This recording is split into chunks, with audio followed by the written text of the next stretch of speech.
তার ঝুলিতে রয়েছে ভারী ভারী সব উচ্চতর ডিগ্রির নাম, 2টি মাস্টার্স, 1টি পিএইচডি, এমনকি অক্সফোর্ড থেকে পড়ার পর কোনো মেধাবীর জায়গা কোথায় হতে পারে এমনটা জানতে চাইলে অনেকেই হয়তো বড় বড় কোম্পানির মোটা অঙ্কের বেতন পাওয়া উঁচু পদের চাকুরির কথাই বলবেন। তবে ব্যাপারটা পুরো উল্টো। এমন ঈর্ষণীয় একাডেমিক সাফল্য থাকার পরও জীবিকা নির্বাহের জন্য তিনি হয়েছেন ফুড ডেলিভারি রাইডার। চীন থেকে আসা ৩৯ বছর বয়সী ডিং ইয়ানজাও হলেন সেই মেধাবী ব্যক্তি যিনি এখন সিঙ্গাপুরে একজন ফুড ডেলিভারি রাইডার হিসেবে কাজ করছেন।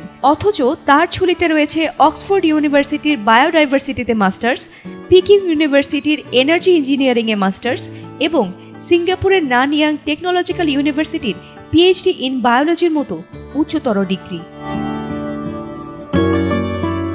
ডিং ইয়ানজাও সিঙ্গাপুরের ন্যাশনাল ইউনিভার্সিটিতে পোস্ট ডক্টরাল গবেষণার পর চাকরির জন্য 10টিরও বেশি ইন্টারভিউ দিয়েছেন, কিন্তু কোনোটিতেই সুযোগ পাননি।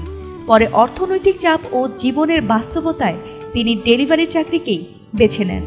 দিনে গড়ে 10 ঘন্টা করে কাজ করে সপ্তাহে প্রায় 700 সিঙ্গাপুর ডলার আয় করেন তিনি। ডিং বলেন, এটি স্থায়ী ও সম্মানজনক পেশা। পরিবারকে সাপোর্ট দিতে পারছি, কষ্ট করলে সৎভাবে আয় হয়। বিশ্বজুড়ে বর্তমানে উচ্চশিক্ষিতদের বেকারত্বের হার ভয়াবহভাবে বাড়ছে। ফলে ফ্রিল্যান্সিং বা ছোটখাটো যে কোনো পেশাতেই নাম লেখাতে অনেক পিএইচডিধারী এখন বাধ্য হচ্ছেন। তবে নেট দুনিয়ায় রীতিমতো প্রশংসায় ভাসছেন ডিং। তার এই সংগ্রামী জীবনের গল্প অনুপ্রেরণা যোগাচ্ছে নেটিজেনদের।